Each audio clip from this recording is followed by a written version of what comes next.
Qu'est-ce qui vous empêche d'avancer dans la vie? Quelle est votre peur ou quelles sont vos peurs?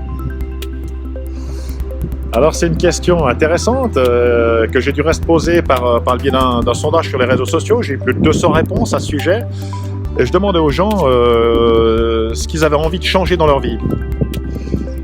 C'était la première question et j'ai reçu énormément de réponses. Donc la majorité des réponses, c'est-à-dire j'ai envie de changer de job, j'ai envie de faire quelque chose d'autre, trouver un job où je puisse me réaliser, faire quelque chose de différent. Et la deuxième question que je posais finalement, c'était de dire aux gens, ok, mais finalement, qu'est-ce qui vous empêche de réaliser ça? Et une fois encore, donc la majorité, j'ai eu deux types de réponses, et la grande majorité, c'était la peur du manque, la peur de ne pas avoir assez, donc la sécurité financière qui venait en pole position. La deuxième réponse, c'était le temps, peur de ne pas avoir assez de temps, ou peur que ça me prenne trop de temps pour changer de vie, que ce ne soit pas compatible avec ma vie de famille. Et c'est marrant parce que si je me retourne un petit peu sur mon parcours, c'est exactement les mêmes peurs auxquelles j'ai été confronté. Et quelque part, je crois que c'est quelque chose d'assez naturel d'avoir ces peurs. Parce qu'on est construit de cette façon, hein, notre cerveau reptilien est tout le temps en train d'imaginer les scénarios du pire pour nous protéger. Hein. Ça remonte à l'époque où on était chasseurs-cueilleurs, hein, où d'un coup il y avait des dangers. Et puis le but de ce cerveau reptilien, c'était précisément d'évaluer toutes les situations à risque pour faire en sorte que finalement il ne nous arrive rien. Or, si on reprend ces peurs, les psychologues qui ont étudié cette question se sont rendus compte que 95% de nos peurs ne se produisent jamais.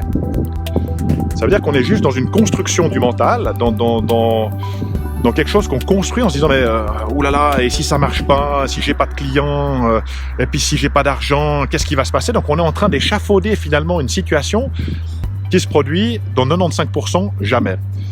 Et disons que je peux témoigner par rapport à ma situation. Effectivement, je me suis aussi lancé, hein, j'ai surmonté cette peur, et finalement on se rend compte que quand on est prêt, quand on est motivé, quand on est aligné avec ses valeurs, eh bien les choses se passent toutes seules.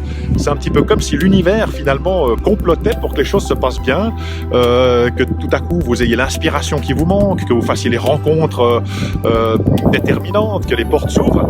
C'est quelque chose d'assez extraordinaire que j'ai envie de vous témoigner. Donc là, la question que je peux vous poser aujourd'hui, c'est de vous dire, mais si vous êtes dans ce type de peur, vous avez envie de faire autre chose, et si vous vous posiez la question de dire, et si ça marchait? Et si c'était génial? Et si j'avais finalement du succès?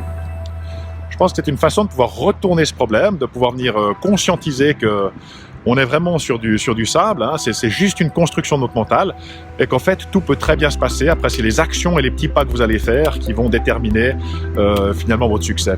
Et quand on avance, eh bien les portes s'ouvrent et on peut juste finalement se réaliser à notre pleine mesure et faire ce pourquoi finalement on a été créé.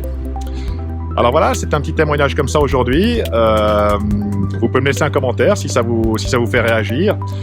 En tout cas, jusqu'à notre prochaine communication, je vous dis au revoir tout le monde.